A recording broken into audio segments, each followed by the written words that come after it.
Option trading చేసే వాళ్ళు option Greeks తెలియకుండా మీరు ట్రేడింగ్ చేయకండి. ఆప్షన్ గ్రీక్స్ లో ఫస్ట్ వన్ డెల్టా అండి. ఇది మనకు price change versus stock move ని చూపిస్తుంది అనమాట. ఒకవేళ డెల్టా 0.5 ఉంది అనుకోండి, మెయిన్ చార్ట్ లో 10 పాయింట్స్ మూవ్ అవుతే మనకు ఆప్షన్ చార్ట్ 5 పాయింట్స్ మూవ్ అవుతుంది అనమాట. కాల్లో అయినా పుట్లో అయినా. అదే తీటా అనేది టైం డికేని ఇండికేట్ చేస్తుంది. ఒకవేళ తీటా -2 ఉంటే ప్రైస్ ఎటు మూవ్ అవ్వకుండా సైడ్ వేస్ లో ఉన్నా కూడా 2 రూపీస్ లాస్ అనేది ఉంటుంది అనమాట ప్రీమియమ్స్ లో. గామా వచ్చేసి డెల్టా ఇంత చేంజ్ అవుతుందని ఇండికేట్ చేస్తుంది. అదే వీగా ఏం ఇండికేట్ చేస్తుంది? ఇంపాక్ట్ ఆఫ్ వోల్టాలిటీ ఐవిని ఇండికేట్ చేస్తుంది. ఐవి ఎక్కువ ఉంటే ప్రీమియం ప్రైసెస్ కూడా ఎక్కువ ఉంటాయి ఆప్షన్ ప్రీమియం. రో వచ్చేసి ఇంట్రెస్ట్ రేట్ యొక్క ఇంపాక్ట్ అనేది పడుతుంది అనమాట. ఇది లాంగ్ టర్మ్ ఫోకస్ మీద యూస్ అవుతుంది. ప్రో ట్రేడర్స్ మీరు గుర్తు పెట్టుకోవాల్సింది ఆప్షన్ బయ్యర్స్ వచ్చేసి డెల్టా వీగా తీటా అనేది ఇంపార్టెంట్.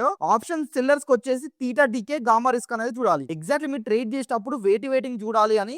మీరు ఆప్షన్ ట్రేడింగ్ చేసేటప్పుడు డెల్టా చూస్తారా, తీటా చూస్తారా, గామా చూస్తారా, వీగా చూస్తారా, రో చూస్తారా? కామెంట్ సెక్షన్ లో ఒకసారి కామెంట్ చేయండి. దాన్ని బట్టి నేను దీని మీద సపరేట్ వీడియో అనేది ప్రొవైడ్ చేస్తాను.